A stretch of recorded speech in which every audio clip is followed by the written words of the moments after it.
Varys tells Ned that Sansa pleaded and he doesn't want Ned dead either. When Ned asks him if he can free him, he doesn't want to and tells him that Robb is marching with an army. He then tells Ned to submit to Cersei and she'll let him live at the Night's Watch. But Ned won't dishonor himself. Varys then mentions his daughters. Robb is deciding to cross the Trident and oppose the Freys. Catelyn goes to talk to Walder Frey. He's a vile person. She asks him to open the gates as Robb wants to cross the Trident, but he's afraid of the Lannisters. The Lord Commander grants Jon his sword Longclaw. It is made of Valyrian steel. It belonged to the Mormont family for 5 centuries and was supposed to go to his son Jorah, but he was dishonored. Jon feels ashamed to take it, but the commander says that he saved his life. However, he's not happy with his attitude towards Thorne, whom he has sent for now to King's Landing to present the arm of the dead man to Joffrey so that he can consider the danger beyond the wall. Outside, the men congratulate Jon. Sam says that Robb is heading south for war. Catelyn states that Lord Walder will open the gate and also gives his men. Robb must take Walder's son as square and Arya must marry one of his boys. And when the fighting is done, Robb must marry his daughter as well.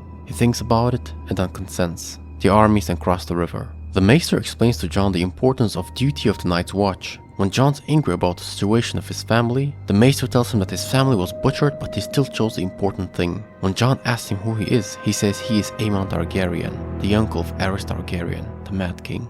Khal Drogo is ill and falls from his horse. One of the men finds him weak. Khaleesi commands the man to bring the witch. Tyrion is told he must be with the tribesmen at Vanguard. He's not pleased. Bran brought Tyrion a courtesan called Shae. Jorah tells Daenerys that Khal Drogo will die tonight. She must get away quickly as there will be great fighting for the position, but she doesn't want to leave.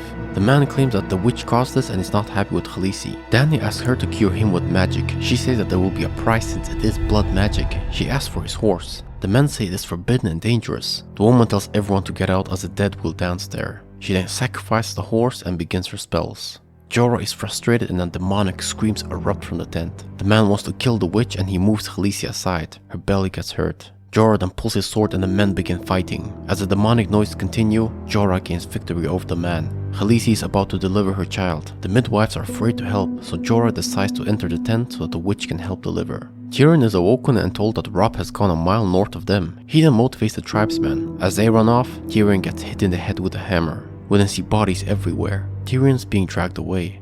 The Lannisters beat the 2,000 bannermen, but didn't know that Robb had also 18,000 more. We then see that Robb has captured Jaime. He asks for a duel, but he's denied. Robb is saddened about their dead men. As Arya is looking for food, she sees people flooding towards the square.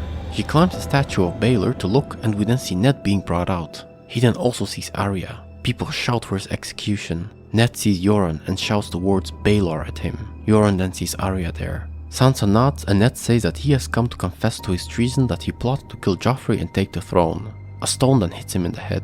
He then submits himself to Joffrey and the people call him a traitor. When the Maester asks what is to be done, Joffrey says that his mother wants Ned to be banished to the Night's Watch, but his decision is to execute him. He commands Ilyn Payne to behead him. Arya runs up and Cersei tells Joffrey not to. Ilyn Payne puts on his mask.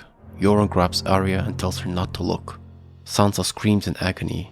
Shouting continues, and everything goes silent around Ned. He bows his head.